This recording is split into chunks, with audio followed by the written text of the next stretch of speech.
मी Altaf Limbuwale, proprietor, royal trader आणि royal lemon company, Solapur APMC market yard. सोलापुरात सध्या एक महिन्याभरात लिंबाची आवक वाढलेली आहे. नवीन माल यायला ज्याच्यामुळे 1200चा लिंबू 800-900 रुपये 10 किलो चाललेला आहे.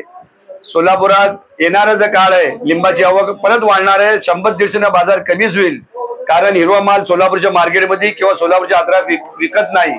हे माल बाहेर जातो आणि बाहेर जाण्यासाठी माल मजबूत आणि मोठा पाहिजे. कोवळा माल आणि बारीक माल असल्यामुळे बाजार कमी व्हायला आहे. चौकळ नवीन मालची आवक चालू झालेली आहे. त्यासाठी जरा बाजारमध्ये कमी आलेली आहे, भावमध्ये येणारा काळ सुद्धा कमीच आणणार आहे. मी सर्व शेतकरी बंधूंना विनंती करतो की माल मोठा करून आणावा. हिरवा असू दे पण मोठा असू दे, कारण उष्णता वाढलेली आहे. हे उष्णताची ताकद जास्त आहे, लिंबाची ताकद कमी पडाली. माल वाढून चाललाय आणि तिचे पैसे व्हायला येतात. प्रत्येक गिराकाला नुकसान आलं आणि मोठे व्यापारी जे लोडिंग करायला त्यांना पण नुकसान व्हायलंय. एका पाठीला लाख-लाख, 1.5 लाख रुपये नुकसान एका दिवस व्हायलंय. मोठा राहिला तर माल टिकू शकतो, त्यासाठी मोठा करून आणावे आणि जसे करून हे माल लांब पर्यंत जातो आणि टिकतो. तर ह्या जे मी आता सांगलो गंभीरतेनं नोंद घ्यावी. मोठा माल आणावे, कवळा माल नको. कवड्या मालाचा भाव कमी झालेला आहे.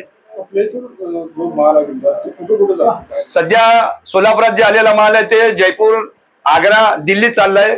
कारण हिरवा माल तो तिथपर्यंत जातो, टिकतो आणि त्या मार्केटमध्ये हिरवा मालच चालतो.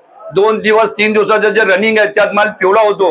इथनं पिवळा माल पाठवून दिलं तर तो माल टिकत नाही, खराब होतो. त्यासाठी हिरवा मालची आता सध्याची लाईन आहे तो चालली आहे आग्रा, जयपूर आणि दिल्ली. आणि सोलापूरला जी आवक वाली, सोलापूर दक्षिण, सोलापूर अक्कलकोट तालुका या साईडचा जास्त माल सोलापुरात आवक वाली आहे.